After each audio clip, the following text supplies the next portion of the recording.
Sino po sa inyo yung alam niyang meron na siyang mga panalangin na sinagot ng Panginoon? Pwede bang pakitaas ang kamay? Yung iba po, hindi lang kayo nanalangin. Ulitin ko po yung tanong. Sa lahat po na nagpe-pray, sino po yung alam niyang meron na siyang mga prayer request na sinagot na ng Diyos? Pakitaas po kamay. Yan. Ibig sabihin nyo, hindi nagtaas ng kamay, hindi kayo nananalangin. Gusto niyo pong ulitin natin yung tanong? Si David po sa awitin na ito ay ipinapakita po ang kanyang pagtitiwala sa Panginoon sa kabila ng maraming mga problema ang kanyang dinadaanan, sa kabila ng mga kasalanan kanyang nagawa, sa kabila ng kanyang mga pagluha dahil po sa kanyang nagawang kasalanan. At sa lahat po ng iyon, makikita po natin ang puso ng katulad po ni David. At marahil ang awitin po na ito ay nagawa po niya, nalikha niya nung panahon na siya po ay tumatakas sa kanyang anak na si Absalom. Na ang kanyang anak po na si Absalom ay magrebelde sa kaharian at inagaw po ang kingdom kay David. At si Absalom po ang siyang umupo sa trono. At nung panahon po na yon ay iniwasan po ni David ang bloodshed. Iniwasan niya po na madamay ang buong kaharian dahil po sa ginawa ng kanyang anak na si Absalom. At ito pong awitin na ito ay kasama sa 7 penitential psalm at nagpapakita po ito ng lalim ng problemang dinaanan ng isa pong mang-aawit. Ang tanong po ay ganito, gaano karaming beses sa buhay natin na gusto natin po na makaalis sa atin pong problema at ang ginawa natin, bagamat tayo nag-pray, pero nung medyo nainip ka, gumawa ka ng paraan para masagot ng Diyos yung panalangin mo. Parang ang totoo, hindi naman si Lord ang sumagot, ikaw lang gumawa ng paraan. Baka hindi nyo po nakuha. Parang ganito, kailangan mo ng pera, pagkatapos nag-pray ka, hindi dumarating. Kaya ngayon, tinawagan mo na si Bombay. Nakuha niyo po ba ibig kong sabihin? Yun po bang pagtawag niyo kay Bombay, yun ang sagot ng Diyos o yun ang sagot mo sa sarili mong problema? Hindi uli ako naintindihan. Yung pagtawag mo kay Bombay ay sagot ng Diyos sa hinihiling mo na tugunin ang pangangailangan mo o sagot mo yon doon sa prayer mo? Siyempre, hindi kayo sasagot. Wala nga kayong sagot eh. Okay. Pag sinunod natin ang atin pong mga sarili, later on, may problema din po yon. Kaya po ang pinakamaganda, pumayapa ka at pumanatag sa presensya ng Panginoon at hayaan mo ang Diyos ang siyang kumilos sa buhay natin. Si Haring Saul po ay, alam niyo po ba kung ilang beses niya pinagtangkaang patayin si David? Inabot po ng 16 na beses na pwede na niyang mapatay sana si David, pero lagi pong nakikialam ang Panginoon. 16 times. 16 na beses na kung saan si David ay malapit ng mamatay bago niya po naabot ang trono na binigay sa kanya ng Panginoon. At nang si David ay maging hari ng Israel, hindi po siya iniwanan ng mga problema. Nandoon pa rin ang mga bloodshed sa kanyang kapanahunan. Kaya naman po maraming mga scholars ay naniniwala na ang Psalm 25 ay sinulat ni David nung siya po ay medyo may edad na. At ito po ay na-organize ng gusto yung kanyang awitin na ito nung panahon po ni Absalom. It reflects a mature faith in a heavenly Father. Nagpapakita po ito ng naging maayos na pananampalataya dahil sa lahat ng kanyang dinaanan. Alam niyo po, sa mga dinadaanan natin, lalago po tayo. Sa mga dinadaanan natin sa buhay, tayo po ay magiging matatag. Sa dinadaanan natin sa buhay, nagiging matalino tayo. Tingnan niyo po yung katabi niyo, mukhang matalino. Mukha nga ba? Tingnan natin, ano po yung mga meron po si David nung panahon po na yon at nakarating po siya sa awitin na ito. first David was defeated. Sabi po ng verse 2, sa iyo, O Diyos, ako'y tiwalang lubos, huwag hayaang malagay ako sa kahihiyan at pagtawanan ako ng aking mga kaaway. Sabi po dun sa NIV, I trust in you, my God, do not let me be disgraced or let my enemies rejoice in my defeat. Karanas na po ba kayo na kayo po ay naging talunan? Si David nakaranas na siya po ay talunan. Naranasan niya po na bumagsak ang kanyang kalalagayan noong panahon po na yon. Naranasan niya po ang maraming mga konsekwensya ng kanyang mga kasalanan. At alam niyo po, ang mga anak ng Diyos ay mamamalagi na meron pong kalaban sa buhay. Meron pong mga hinaharap na mga problema at suliranin.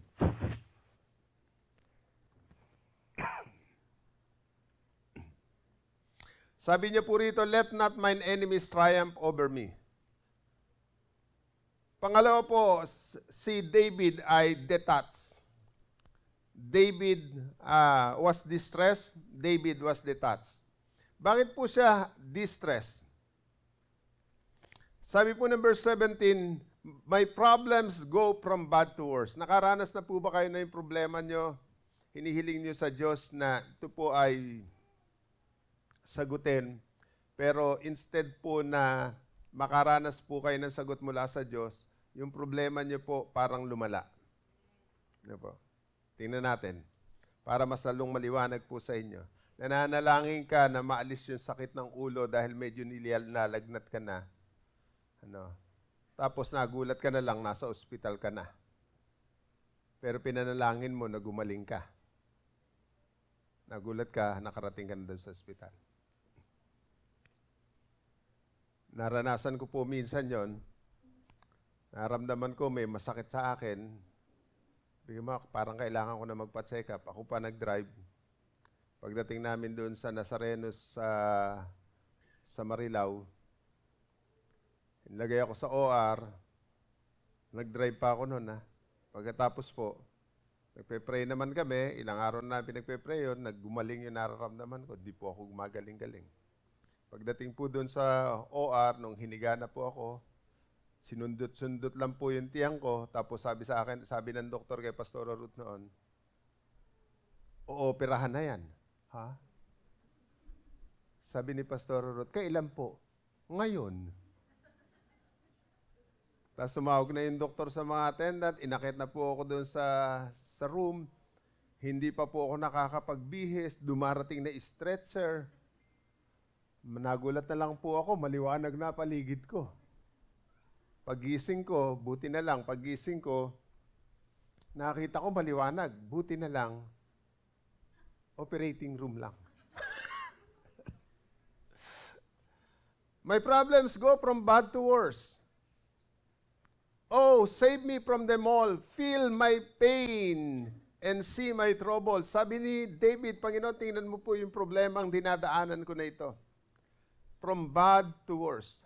Pangatlo po, detached. Naranasan niyo pong parang wala na kayong kasama. Parang walang nagmamahal sa inyo. Sabi niya po sa verse 16, turn to me and have mercy, for I am alone. Panginoon, bakit ako na lang? Bakit sa akin na lang nangyayari ito? Bakit ako lang? Tinanong ka ni Lord, bakit? Sino gusto mong bigyan yan? Yung katabi mo? Minsan naghahanap po tayo na bakit sa atin nangyayari. Si David, nahihirapan po siya. Sabi niya po sa verse 16, lingapin mo ako at ako'y kahabagan pagkat nangungulila at nanlulupaypay. Nag-iisa po si David. Wala po siyang kasama, walang tumutulong sa kanya. Alam niyo po sa panahon na yon, ninanais ng Panginoon na sa Kanya lang tayo magtiwala. Amen. Sa Diyos lang tayo magtiwala. The hardest part of any journey is the part that you have to take it alone. Alam niyo po yun ang pinakamalungkot. Doon sa laban mo, nag-iisa ka. Salamat pag may mga kapatiran na nakakasama mo sa panahon ng problema. Gagamitin ng Diyos sila para maging kalakasan mo. Amen. Amen. Palakpakan natin ang Panginoon. Amen. Kaya po yung awitin na ito na nirecord po ni David ay nasa landas po ito ng sakit ng kalooban. Pero nandirito po yung paggabay ng Panginoon, nandirito po yung reflection niya sa mga ginawa ng Diyos at yung pagpapalaya sa kanya ng Panginoon. He was lonely and bowed down. Noong panahon na yon, nahihirapan siya. Ano ang kanyang gagawin? Dito po sa Psalm 25, verses 6 to 8 ay makikita po natin yung kanyang panalangin. David's petition. At dito po, siya po ay magtatagumpay. Alam niyo po, sa panahon ng pamumroblema, ang kailangan natin gawin, dumulog tayo sa Diyos. And you will become triumphant. Maaaring hindi maalis yung problemang dinadaanan mo, pero deep inside, binibigyan ka na ng Diyos ng lakas para harapin yung problema. Amen. Amen. Sabi niya po sa verse 6, ilang mga bagay po na makikita natin dito.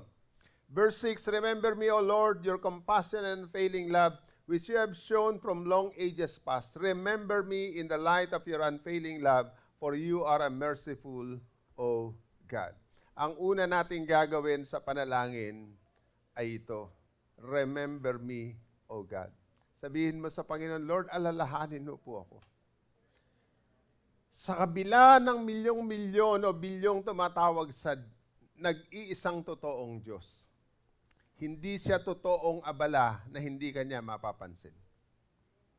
Sapagkat ang Diyos ay hindi kagaya ng mga tinatawagan nating mga call center agent.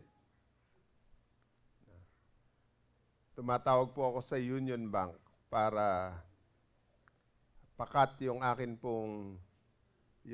pong dalawang credit card. Kailangan ko nang magbawas ng aking credit card. Ginagamit ko lang po yun, lalo na pag lumalabas ako ng bansa. Hinanap ko po yung number na pwede pong dumirektang tumawag sa landline mula po rito sa Bulacan. Na free toll po yun. Pagkaraan po ng maraming mga commercial, saka po magsasalita yung robotics na ngayon eh. Sasalita po yung robot. At sasabihin niya, pagka ang kailangan mo ay patungkol sa iyong account, press 1. If you want to know about your account, press 1. If you want to know about your credit card, press 2. Hanggang naka-press 5. Hindi ko na alam kung ano pipindutin ko. Balik uli ako. Balik uli doon sa number 1. Sabi ko, number 1 siguro. Kasi wala doon sa gusto kong gawin, yung ina-announce nila. Pindot ako sa press 1. Tapos maya-maya, pagdating sa press 1, if you want to know about your account, your bill, press 2. Hanggang nakalima uli ako. Ano nga ba pipindutin ko uli? Basta pumindot na lang ako.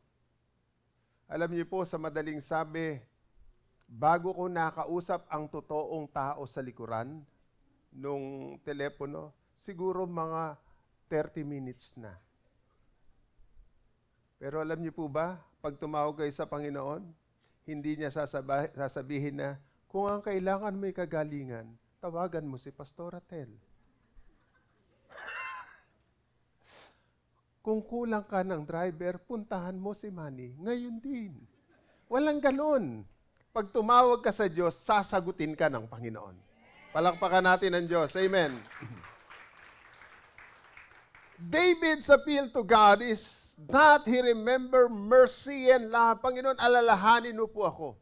Ito ang naisip ni David. Hiningi niya ang gabay at ang pagtuturo ng Panginoon. Hiningi niya na ang Diyos ay maging matyaga sa kanya. Show me mercy and steadfast love. Bakit po? Para kay David kasi, hindi po totoo na laging kahit nananalangin siya, napipili niya ang tama. Sino po naniniwalang totoo ang sinasabi ko? Kahit nasa Panginoon tayo, hindi laging napipili natin ang tama. Minsan mali din ang ating napipili. Sabihin mo sa katabi mo, minsan nga ba o madalas?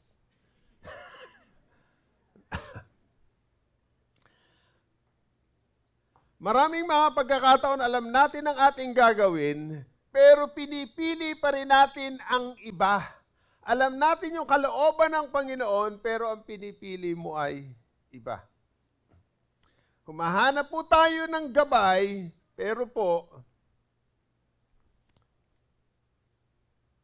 sinusunod natin ang sarili nating pamaraan. Kahapon po from Angat, sabi sa amin ng Google Map, after 200 meters, turn left. Nung malapit na, turn left. Hindi pa ako makakaliwa eh. Ang kulit, turn left. Doon, nag-turn left ako. Pagdating namin doon, parang, naku, parang sarado na yung turn left. Kaya po, naku, mukhang hindi ito. Humana po ako ng makakapag-U-turn ako. Tapos po, punta ako sa main road uli. Pagkaraan uli ng mga 100 meters, sabi uli, turn left. Then turn left. Huh? Hindi ko na po sinunod. Bakit? Nung hindi ko na po sinunod, nasa tamang daan pala ako. Minsan yung mga map, mapapalayo ka. Yung kasi ang trabaho ng map, mapapalayo ka.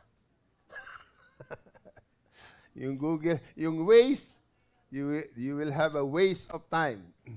Pero minsan tama rin sila. Pero alam niyo po, ang Panginoon kahit minsan hindi magkakamali ng direksyon sa bawat sa atin. Amen. Amen.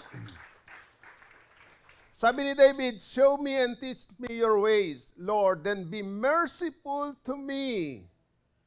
Gusto ko po, Panginoong, gawin, gusto kong subukan na sundin ang iyong kalooban. Alam niyo po, ang paglalakbay sa buhay na ito ay isang pagdiriwang ng kabutihan at katwiran ng Panginoon.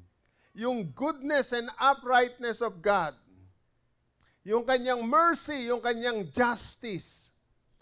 Alam niyo po, ang mga ito ay palaging ipagkakaloob sa atin ng Panginoon. Dito po makikita natin sa kanyang panalangin, remember me. Ano yung papaalala niya sa Panginoon? Sabi niya po sa verse 6, remember, O Lord, your compassion. Alalahanin mo, Yahweh, ang pag-ibig mong wagas. Alam niyo po, punong-puno ng pagmamahal ang Diyos sa atin. Amen. Kahit nagkakamali tayo, mahal pa rin tayo ng Panginoon. Para po makita natin yung katotohanan na yon, sino po nakakaalam na ang Diyos alam lahat ang nangyayari sa buhay natin? Naniniwala po ba kayo na bago nyo patanggapin si Jesus, alam na niya ang magiging kinabukasan natin? Na kung tumanggap kayo 10 years, 20 years, 30 years ago, alam ng Diyos na darating ka sa ganitong yugto ng buhay? Pero alam ng Diyos din na ikaw ay magkakamali kahit tumanggap ka na sa Kanya. Tama po ba? Pero alam niyo po, sa kabila na alam ng Diyos na pwede kang magkamali, tinanggap ka pa rin ng Panginoon. Woo! Come on! Malakas na palakpak sa Panginoon! Si David ay pinakita niya sa awitin na ito ang dahilan bakit inilalagak niya sa Panginoon ang kanyang buhay. Ipinapakita niya hindi bulag ang kanyang pananampalataya, kundi meron siyang magandang dahilan. At ang magandang dahilan ay ang kahabagan, ang pag-ibig ng Panginoon. Kung noon nga na punong-puno tayo ng kasalanan, hindi pa tayo napapatawad ng Diyos, tinanggap tayo, ngayon pa kaya tayo hindi patawarin ng Panginoon. Amen. Patatawarin tayo ng Diyos. Remember me, O Lord, your compassion and unfailing love which you have shown long ages past. Panginoon, alalahanin mo ako dahil sa iyong pag-ibig. Sabihin nga po natin lahat, Lord, remember me. Minsan pa, Lord, remember me. Yan po ang isa sa prayer na pwede natin gawin. In the light of His compassion and in the light of His unfailing love, hindi po napuputol, hindi sumasablay ang pagmamahal ng Diyos. Tama po? Yung pagmamahal ng asawa mo, pwedeng sumablay. Hello? Totoo po ba yun? Pwede sumablayan. Bakit tao lang yan? Kahit anong gusto niyang gawin at pagsusumika para hindi siya sumablay sa pagmamahal sa iyo, sasablayan dahil tao yan. Pero kapag kasama mo ang Panginoon, kahit sumablayan, tatanggapin mo siya. Mamahalin mo pa rin siya. Hello, are you there? Si David, naunawaan niya ito. Sabi niya, alalahanin mo, Yahweh, ang pag-ibig mong wagas na ipinakita mo na nung unang panahong lumipas. Patawarin mo ako sa aking mga kasalanan, sa mga kamalian ko nung aking kabataan, ayon sa pag-ibig mong walang katapusan. Si David, nung mag-pray siya na, remember me, O God, binanggit ni David yung unfailing love ng Diyos. Bawat isa po sa atin dumaraan sa panahon po ng pamumroblema at ng takot. Dumarating tayo sa pagkakataon na iniisip natin, nakalimutan na tayo ng Diyos. Ang totoo, hindi tayo nakakalimutan ng Panginoon. Ang Diyos ay mananatiling tapat. Amen. Pansinin niyo po ito. Ang daddy nyo, ang mami nyo, ang lolo nyo, ang lola nyo, hanggat kaya nila, ipoprovide yung mga pangailangan nyo. Totoo po ba yun? Pero minsan, kahit gusto niyang ibigay yung pangailangan mo, wala na siya maibigay. Bakit? Kinakapos din siya dahil tao siya. Pero kapag sa Panginoon ka lumapit, hindi na uubusan ng ipagkakalooban Diyos. Woo! Come on! Come on! Ipaalala natin sa Diyos yun. Ipaalala natin sa Panginoon ang kanyang walang hanggang pag-ibig. At dito po si David ay punong-puno ng katapangan at pananampalataya na lumapit sa Panginoon. I-cultivate po natin yan sa paglapit natin sa Diyos kung gusto nating matagumpay ang ating mga panalangin. Imbis na matakot si David sa sitwasyon niya dahil nagrebelde ang kanyang anak, kinuha yung kaharian at pwedeng matamay ang lahat ng mga nakapaligid sa kanya, pinili ni David ang tumakas kasama yung kanyang mga royal aides. Nanatili sila sa mga lugar, sa bundok, nagtago sila ng mga ilang taon. Isipin niyo po yung agony ni David. Nagkaroon ng kudita at ang masakit, ang kudita ay galing sa kanyang anak na si Absalom. At doon sa panahon na hirap na siya, isolated siya, nag-iisa. Marahil kaya siya nagpunta sa isang lugar na nag-iisa siya kahit nandoon yung mga aides niya. Iniisip niya, Panginoon, ano nangyari? Lord, bakit ko sinapit ito? Bakit ganito ang dinadaanan ko? Dumana po ba kayo sa ganun tanong sa buhay?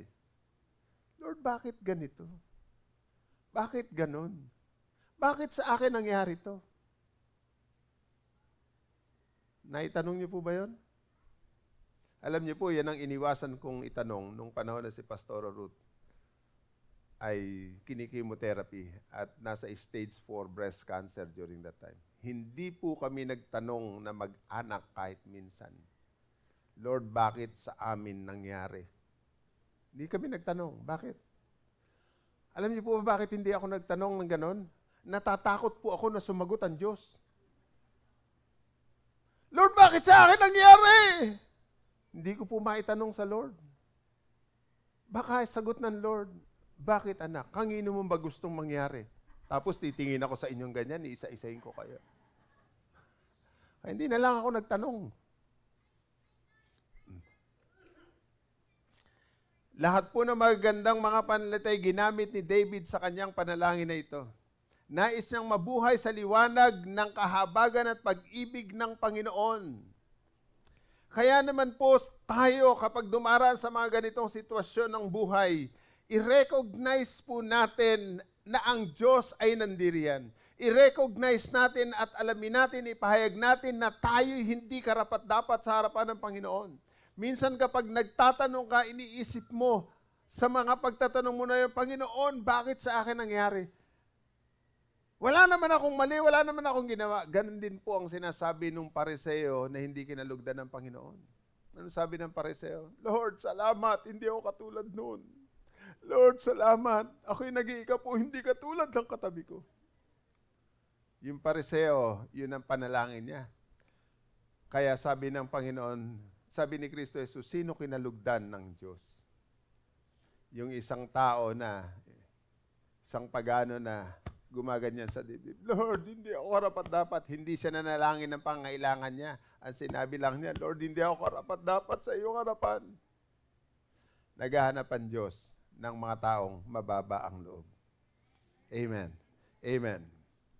Remember me, O God. Pangalawa, kasama sa prayer niya po ay ganito, remember not. Sabi po rito, do not remember the rebellious sins of my youth. Panginoon, huwag mo nang alalahanin yung panahon ko na yon ng aking kalokohan. Tagay. Tingnan niyo po yung nasa ano. Sabihin mo sa katabi mo, hindi na ako yan. Hindi na ako yan. Sabihin mo. Patawarin mo ako sa aking mga kasalanan, sa mga kamalian ko nung aking kabataan. Si David, marahil dahil sa kanyang mga nagawa noon, napatawad na siya ng Panginoon, pero pinag-pray niya pa rin ito uli. Alam niyo po ba, marahil ang malaking problema ni David ay ganito, napatawad na siya ng Diyos, pero hindi niya pa napapatawad ang sarili niya. Kaya dito sa prayer na ito, lumabas yun. Pinanalangin niya, Panginoon, huwag mo nang alalahanin ang mga ginawa ko nung araw. Alam niyo po, bawat sa atin ay makakabalik doon sa atin pong mga nakaraan. Sapagkat iyan ay parang data ng computer, nakalagay na sa isipan natin. Kahit sabihin mo na wala na yan, tinakwil mo na yung galit na yan, tinakwil mo na yung sama ng loob na yan. Parang computer, dinilit mo na ang problema nasa recycle bin ng puso mo. Kaya kapag may nangyari uli na trigger, lumalabas. Si David ganon. Lumabas sa kanyang isipan ang naranasan niya noon at ginawa niya noon. Kaya sabi niya, do not remember the rebellious sins of my youth. Ito po ang tandaan nyo, nang kayo at ako'y humingi ng tawad sa Panginoon, napatawad na tayo ng Diyos sa lahat ng ating kasalanan. At kung ikay magkakasala bukas na halos katulad nung kasalanan mo nung kabataan, yung kasalanan mo na lang bukas ang ihihingi mo ng tawad sa Diyos. Pwede po ba yun? Palakpakan natin ang Panginoon. Amen. Yung prayer na ito ni David ay hindi po prayer dahil sa kanyang mga nagawa, kundi po sa habag at biyaya ng Diyos. God is so good that He will forgive our many sins which we have committed against Him. Lahat ng nagawa natin sa Kanya, kayang patawarin ng Panginoon. Ito po ang napakagandang pagpapala ng Diyos doon po sa ating pakikipagtipan sa Panginoong Yesus. Nung tanggapin natin si Kristo Jesus. Sapagkat nung Old Testament, binanggit po ito ni Pastor CJ sa kanya pong message. Sa Old Testament, kapag ka po nag-offer ang mga saserdote, alam niyo po, ang totoo, ang kanilang mga kasalanan ay tinatakpan lang ng dugo ng hayop. Hindi nawawala yung kasalanan nila. Pero sa Panginoong Yesus, nung mamatay siya sa krus ng Kalbaryo, nung humingi tayo ng tawad sa harapan ng Diyos, hindi lang tayo pinatawad ng Panginoon. Nilinis pa tayo sa lahat ng ating mga kalikuan. Amen! Amen! Amen! Alam niyo po, ito isang hula ni Propeta Jeremiah na magkakaroon ng tipan sa mga tao. Magkakaroon ng provision sa kasalanan. Sabi niya po sa Jeremiah 31, verse 31 to 34, for I will be merciful to their unrighteousness and their sins and their lawless deeds. I will remember no more. Hindi ko na aalalahanin. Yung mga nakaraan nating kasalanan na pinatawad na ng Panginoon dahil humingi tayo ng tawad sa Kanya, hindi na inaalala ng Diyos. Tayo na lang na nagkakasala ang inaalala pa natin. na para bagang hindi tayo napatawad sa Diyos. Hindi tayo napatawad ng Diyos. Hindi totoo po yun. Napatawad ka na ng Panginoon. Ganito rin po, para maging maayos ang inyong mga relasyon. Pag may pinag-usapan kayong mag-asawa o ng nanay mo o ng tatay mo na patungkol sa kasalanan nyo, pag pinatawad nyo, huwag nyo na pong uulitin. Na pag nag-usap kayo, naaalala mo pa ba? Ika'y pinatawad na kita. Noong December 21, alas 10 ng gabi, ginawa mo sa akin yan. Sinundan mo pa noong February 3, alas 2 ng hapon. At noong Marso, at ngayon uli. Pero ang sabi mo, pinatawad na kita. Pero pang-5 mo na yung pag umulit ko po. Kilala niyo po ba yung ganon? Kapag nagpatawaran na kayo, huwag nyo nang inuukil-kil ka uli sa kanya. Huwag nyo nang inuulit-ulit pa sa kanya. Pinatawad na kayo eh. Hello, hindi rin po ba kayo? Ano po? Tapos na yung nakaraan. Si David, kaya nahihirapan, iniisip niya na lahat ng nangyari sa kanya ay dala pa ng lahat ng kanyang kasalanan. And many commentators and preachers, laging ikinokonekta pa rin doon sa nagawang kasalanan ni David. Alam niyo po, hindi lahat ng mga nangyayari sa ating mga hindi magagandang mga bagay ay dahil sa kasalanan natin. Minsan nangyayari yon dahil hinahayaan ng Diyos na mangyari sa buhay natin dahil iyon ang magpapaayos ng buhay natin. Amen. Palakpakan natin ang Panginoon. Mismo po, ang writer ng Hebrew ay nag-quote ng sinabi ni Jeremiah na hindi na niya alalahanin ang mga kasalanan. Sabi po ng Hebrews chapter 8 verse 6 to 13, makikita niyo po yun because of Jesus' death, dahil sa kamatayan ni Jesus sa krus ng Kalbaryo, napatawad ang ating mga kasalanan. Pangako ito ng Panginoon, kakalimutan niya ang ating mga kasalanan, hindi na niya ipapaalala sa atin. Iyon po ang sabi ng banal na kasulatan. Patatawarin tayo ng Diyos, hindi na niya papaalala sa atin ang mga kasalanan. Kaya kapag naalala mo ang kasalanan, hindi dahil pinaalala sa iyo ng Diyos. Ikaw ang nagpaalala sa sarili mo dahil ikaw mismo, hindi mo pa napapatawad ang sarili mo. Hawakan mo sa kamay ang katabi mo. Pwede ba hawakan mo sa kamay ang katabi mo? Sabihin mo sa katabi mo, patawarin mo na sarili mo.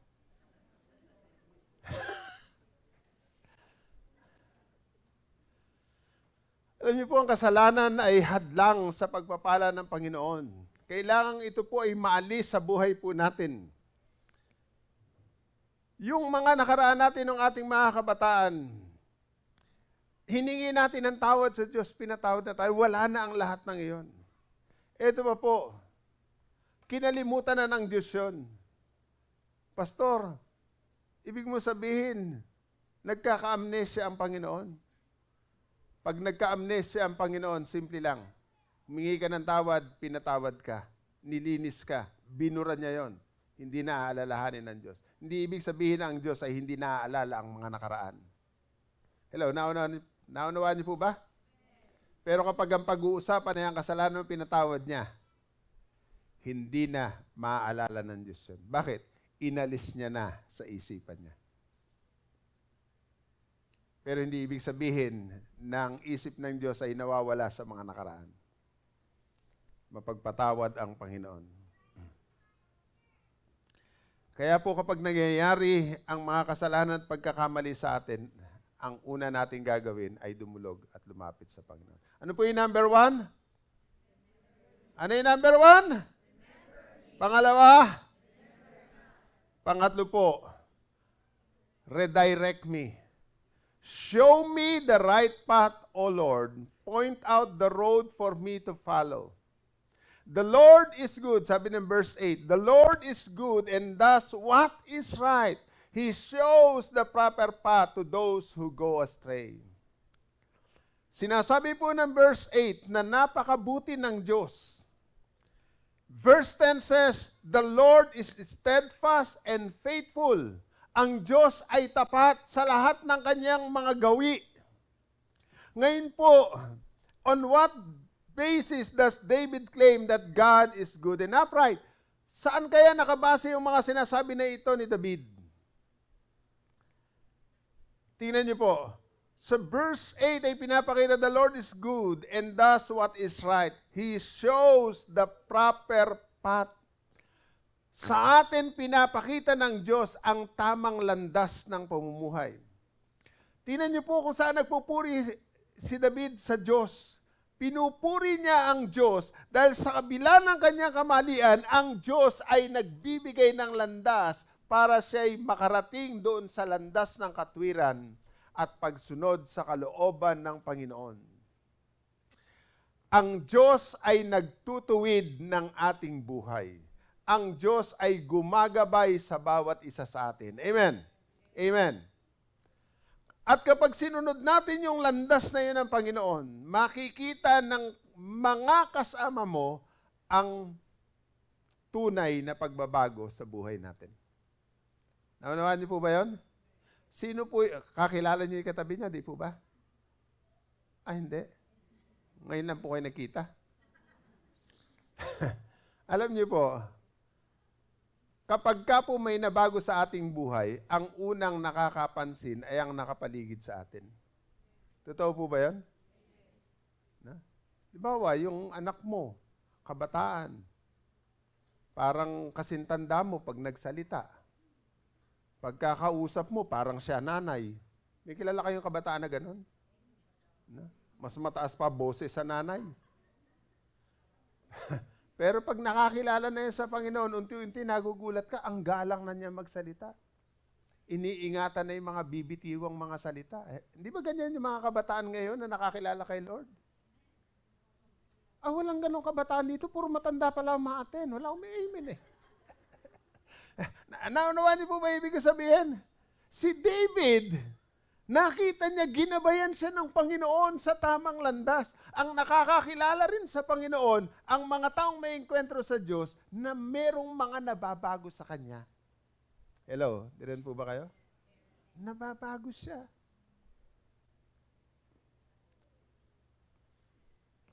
Parang ganito lang po ang dating nun eh. Makikita ng mga, kahit na mga unbeliever, makikita malaking pagbabago mo. Nakakilala ka sa Panginoon. Ganito yung style mo. Halimbawa lang po, halimbawa nung mga kakilala natin sa labas. Hindi tayo. Para po hindi tayo masaktan. Ano po? Taga ibang lugar. Makakakilala nyo lang, mag-anak nyo, mga kaibigan. Ang trabaho mo palagi, pag may nalaman ka na may handaan, hindi ka pa imbitado, nauna ka pa sa inimbitahan. At ito maganda. Yung bag mo, may nakahandang supot. Nakakilala ka kay Lord. Nagbago ka na. Pag hindi ka imbitado, hindi ka na pumupunta. Okay po ba? Pero pag inimbitahan ka, pupunta ka. So may naalis na sa iyo. Yung hindi ka imbitado, hindi ka pumupunta. Ngayon, may handaan ulit, imbitado ka, pumunta ka. Pero kung hindi pa naalis sa iyo, may baong kang supot. Tapos, ginabayan ka uli ng Diyos. No? Naimbita ka uli. At dahil may conviction ka na, hindi ka na nagdala ng supot. Pumunta ka na lang. Hello? Pero nung pauwian ka, thank you, Lord.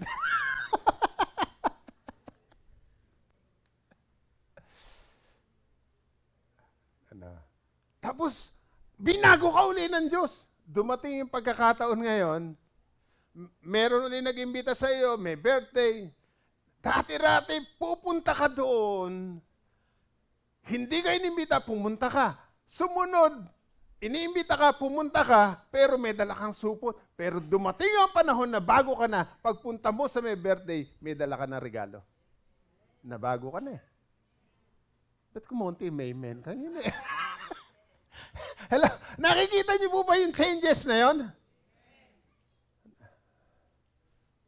Parang nagugulat tayo. Ano lang po yung halimbawa lang. Para lang mas madali nating maunawaan. Okay po ba?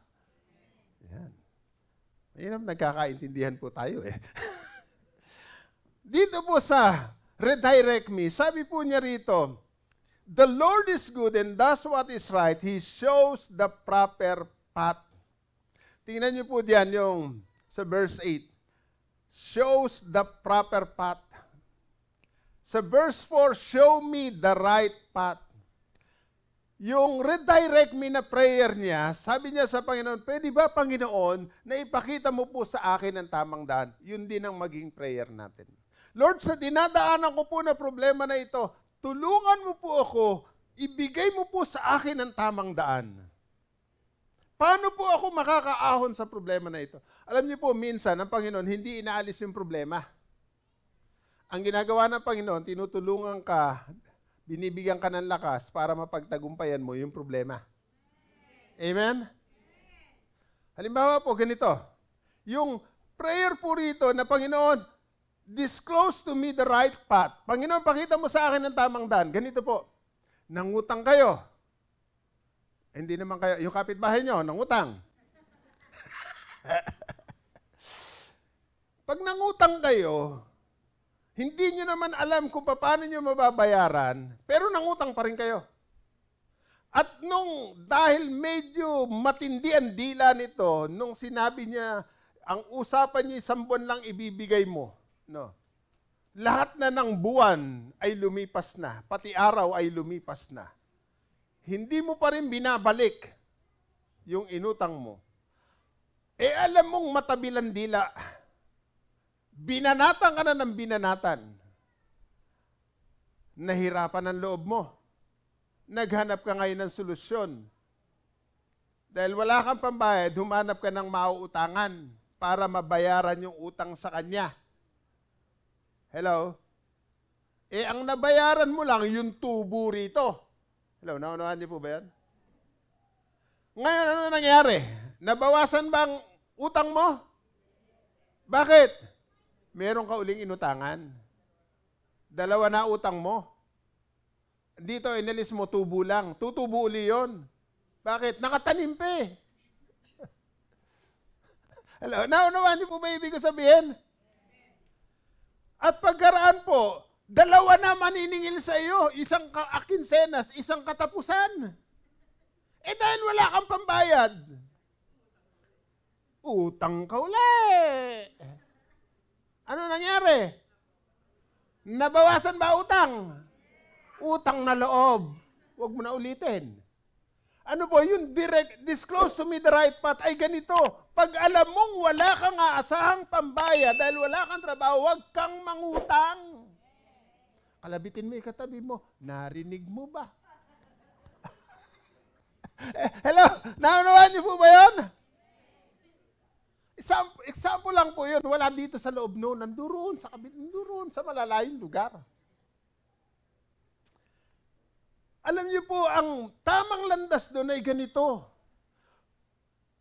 Panginoon, kahit pinapanalangan mo, Panginoon, alisin mo po ako sa pagkakautang na ito. Ang sagot sa ni Lord ay ganito, may echo pa. Huwag ka nang mangutang, tang.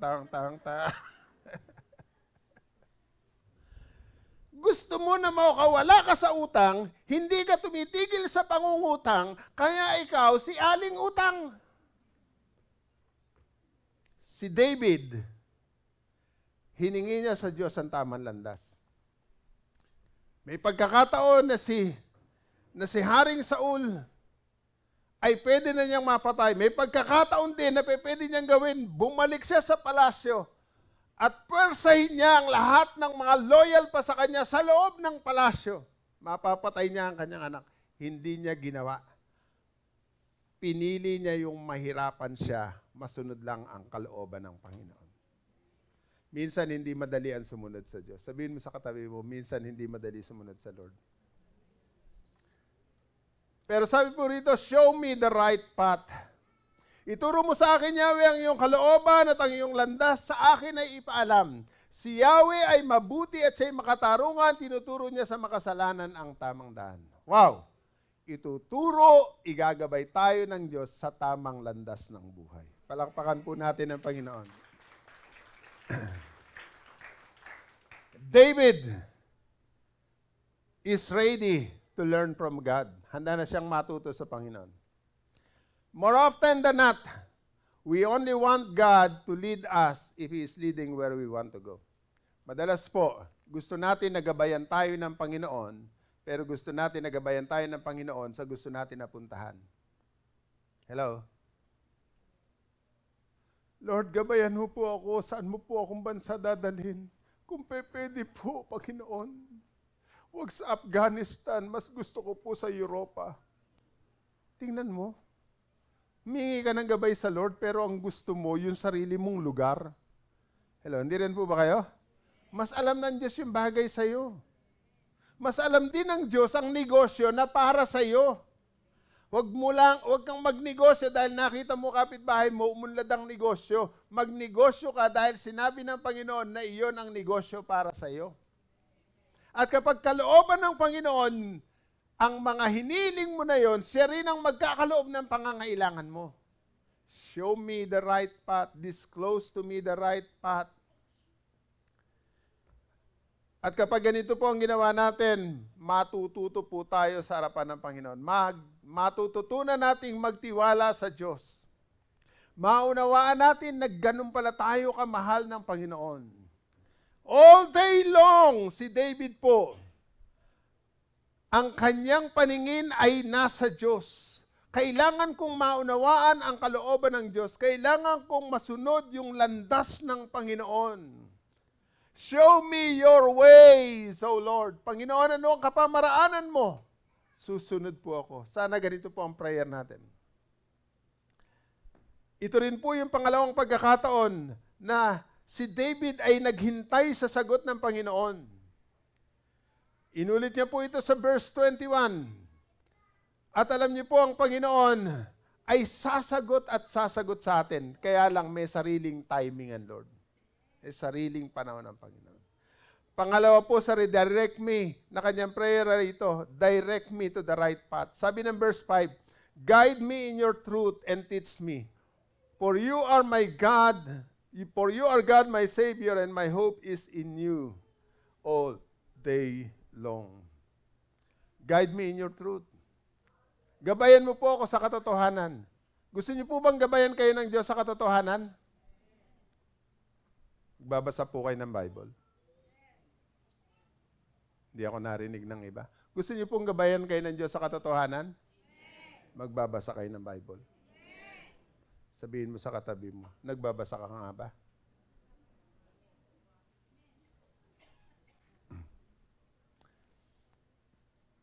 By the way, hindi po masama na meron po kayong Bible sa cellphone. Hindi rin masama na nagbabasa kayo ng Bible sa cellphone. Medyo mapanganib lang ng bahagya. Kasi habang nagbabasa kayo, meron nagpa-pop up na mga messages. Ang tanong, anong message ang babasahin mo? Yung message sa Bible o yung bagong nakalagay doon? Yung dumating galing sa messenger ng kaibigan mo o gusto mong maging kaibigan o kaibigan? Alin doon ang babasahin mo? Medyo mapanganib. Kung ako po sa inyo, pag devotion ang gagawin, printed na Bible ang basahin nyo. Hello? Kung ako po sa inyo, kapag magdi-devotion, printed na Bible ang basahin nyo. Amen? Ngayon, kahit saan kayo magpunta, may dala kayong Bible, dahil may cellphone kayo, meron kayong Bible app. Okay lang yon. Pero pag magdi-devotion kayo, bumalik kayo di sa medyo traditional ng bahagya. Hello? Maring isipin nyo, outdated ako. Pastor, old school ka namang masyado. Thunders ka na talaga. No? Hindi po. Pagdating sa relasyon sa Panginoon, hindi po baling old-fashioned ka. Amen?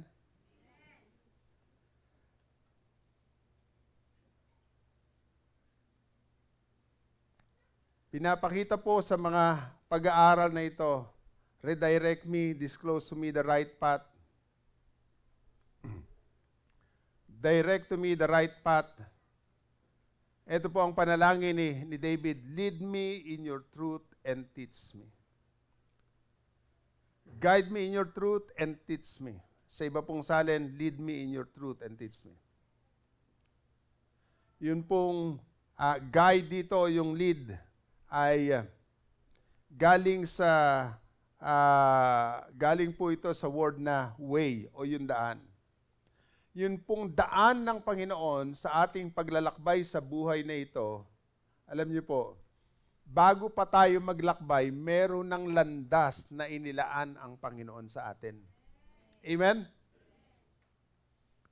Hindi po katulad dito ng sinasabi minsan ng Google at saka ng Waze.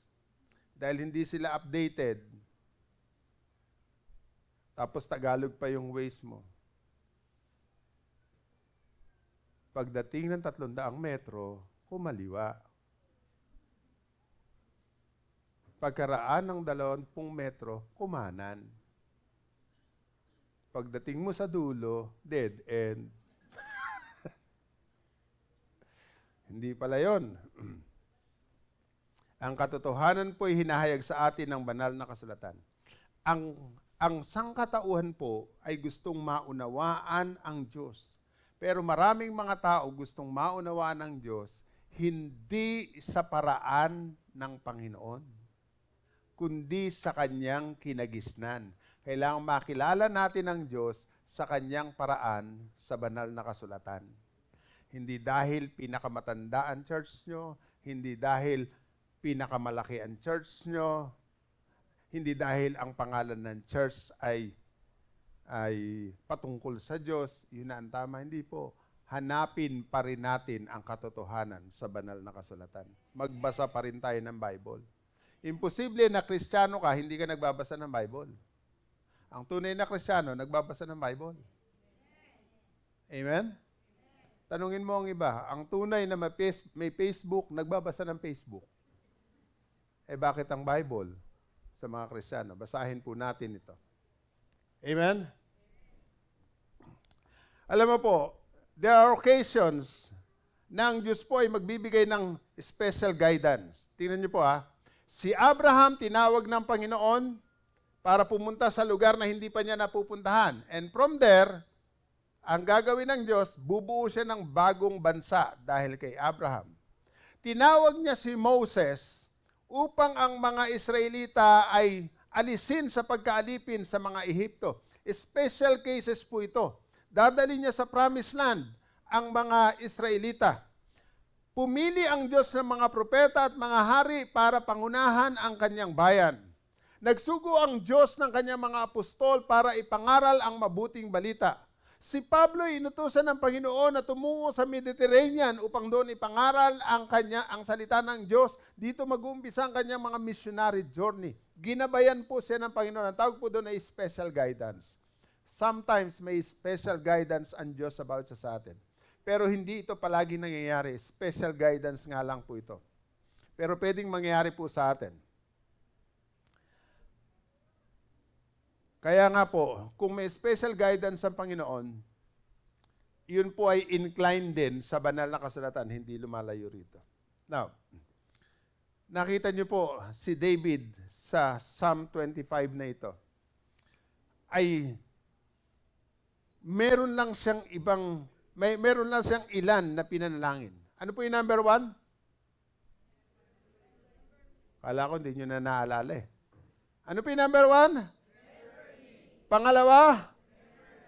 At pangatlo? Now, let's end this up. Sabi ng iba, wow, praise the Lord. Maaga si pastor.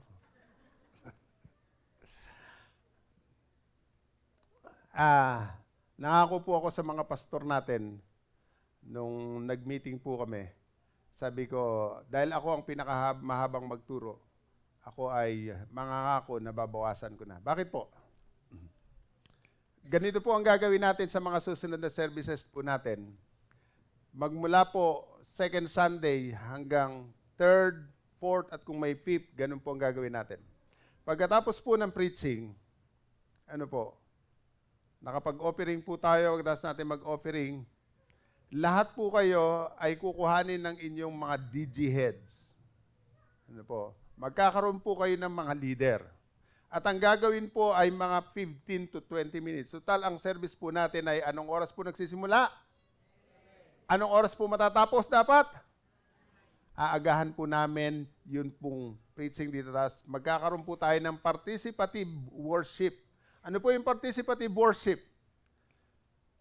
Ang gagawin po natin ay ganito. Meron lamang po kaming ihahandang tanong na pag-uusapan nyo. Kayong lahat magsasalita sa grupo nyo. Kung 5 kayo, lahat magsasalita.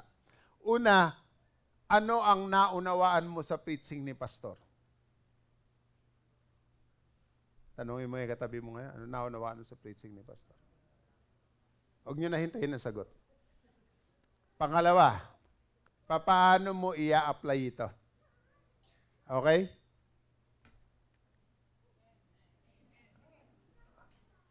Pangatlo, para po maging prepared na tayo sa susunod na Sunday. Ang gagawin po natin, magsisimula tayo ng Mateo, aklat ni Mateo. Alam niyo po ba na nandiyan si Mateo sa Bible niyo? Kadarating lang po. Ano ba? Ano po ang gagawin? Babasahin natin Lunes, Matthew 1, isang chapter.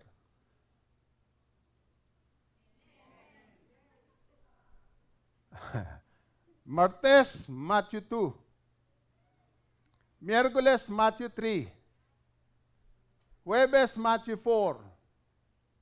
Friday, Matthew 5. Then Saturday, Matthew 6. Ngayon po, anong gagawin nyo? Habang nagbabasa po kayo araw-araw, guhitan nyo po yung mukhang maganda ang dating sa inyo. Ano yung nakita nyong talata doon na nangusap sa inyo? Okay po ba? Okay po ba? Pero po, pag nag-usap-usap kayo, dahil 6 na chapter po yon, pipili lang kayo ng isa na pinakamaganda na nangusap sa inyo na talata. I-share nyo yun sa grupo. Kaya kung wala kang binasa, wala kang i-share. Naunawaan niyo po ba yun? Anong mangyayari? Pag wala ka senior, ibig sabihin hindi ka nagbabasa ng Bible. Uma-attend ka lang ng Sunday. Alam niyo po ba nangyari pag ma-attend lang kayo ng Sunday, hindi kayo nagbabasa ng Bible?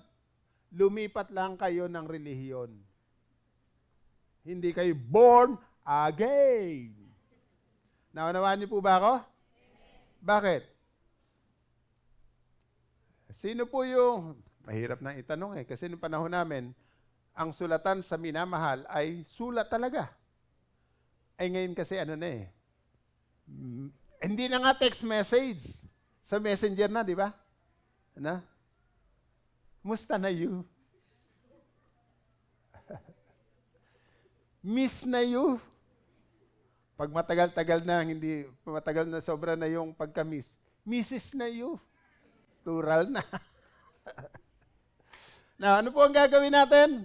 Sa grouping po natin, ang gagawin natin sa grupo natin, una, ano po yung unang tanong? Ano naunawaan sa preaching ni Pastor? Huwag po yung buong preaching ni Pastor ay i-share nyo kasi 2 oras ang aabutin nyo. Pili lang po kayo doon. Pangalawa po, ano yung kasunod na tanong? Paano mo ito i-apply? Pangatlo, ano ang pangungusap ni Lord sa iyo doon sa devotion mo? Pili ka lang ng isa. Yun, may mapag-uusapan na kayo. Ano po ang mangyayari? Bakit ko po sinasabi sa inyo to? Para mabantayan ang buhay espiritual natin araw-araw. Sino po payag doon? Tumaas ng kamay at pumalakpak! Gagawin na po natin sa Sunday yan. Tatapusin ko na. Lalagpas na naman ako. Una po, it is important to remember that God is always in control. Pag nanalangin tayo, alalahanin niyo po, God is always in control. Amen. Amen. Panguli po, making good decisions doesn't guarantee a trouble-free life. Alam niyo po, gumawa man tayo ng tamang desisyon sa buhay, hindi po ibig sabihin na hindi ka na mamumroblema. Magkakaproblema pa rin po tayo. Pero po ngayon, sa naunawaan natin, remember me, no? Remember not, redirect me. Alam ko po, meron kayo sariling prayer. pwede din po natin gawin ito sa harapan ng Diyos. Tumayo po tayo lahat.